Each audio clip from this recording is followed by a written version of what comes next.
இன்றைக்கி பருப்பு உருண்டை குழம்பு எப்படி வைக்கலான்னு பார்க்கலாம். அதுக்கு ஒரு அரை கடலை பருப்பு எடுத்து நல்லா கழுவிட்டு ஒரு மணி நேரம் ஊற வச்சு எடுத்து வச்சுக்கணும்.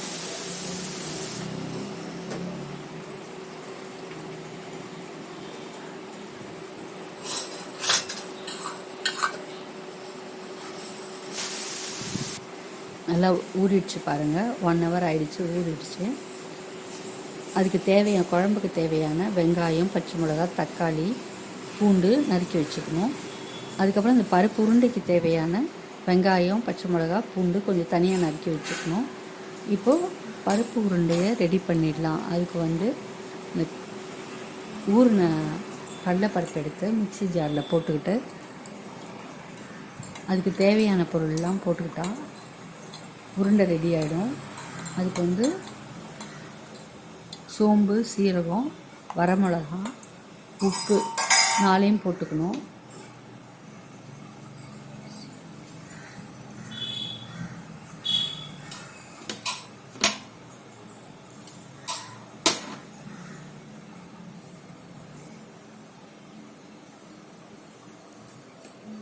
போட்டு தண்ணி லைட்டாக தெளித்து நல்லா கெட்டி பதத்துக்கு அரைச்சி எடுத்துக்கணும்.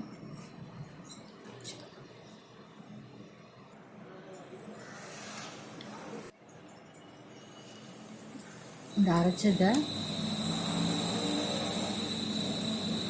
ஒரு கிண்ணத்தில் மாற்றிட்டு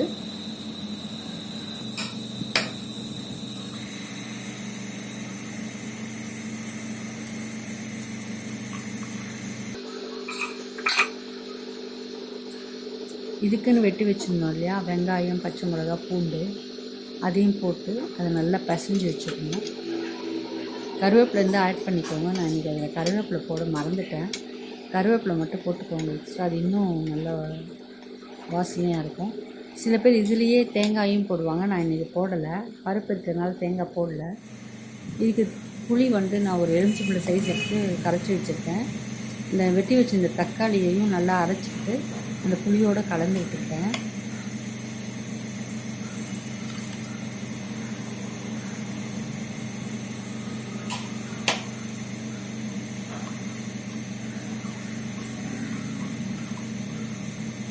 நான் தேங்காய் குழம்புல கரைச்சி விட்டுட்டேன், அதனால் அது குழம்பு கெட்டியாக இருக்கும்.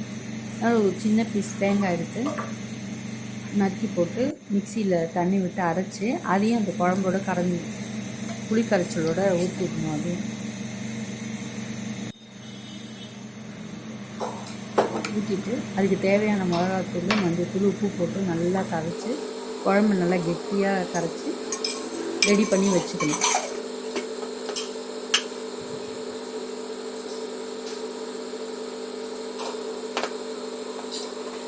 இந்த பக்கம் பருப்பு உருண்டைக்கு ரெடி பண்ணிடணும், இந்த பக்கம் குழம்புக்கு ரெடி பண்ணிடணும். அவ்வளோதான், 5 நிமிஷம் அந்த குழம்பு பண்ணிடலாம்.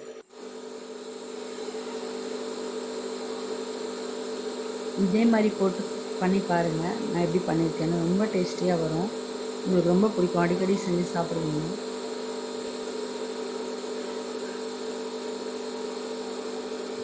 ஒரு கடாயில் எண்ணெய் விட்டு 2 கிராம்பு, கடுகு, வெந்தயம், சோம்பு, சீரகம், கருவேப்பிலை போட்டு நல்லா வெடித்த உடனே கொஞ்சோண்டு வெங்காயம், பச்சை மிளகாய் நறுக்கி வச்சுருந்தாங்க, அதை போட்டு நல்லா வதக்கிக்கணும்.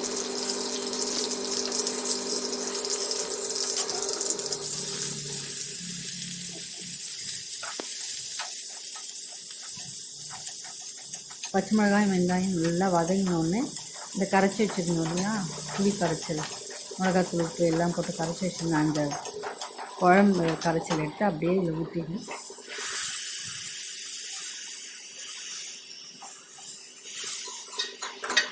நல்லா மழன்னு கொதிக்கணும்.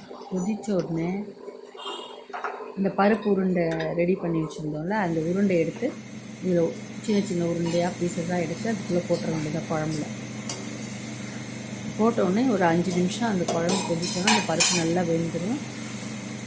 இது சாதத்துக்கு ரொம்ப நல்லாயிருக்கும். இது மாதிரி செஞ்சு பாருங்கள், ரொம்ப நல்லாயிருக்கும்.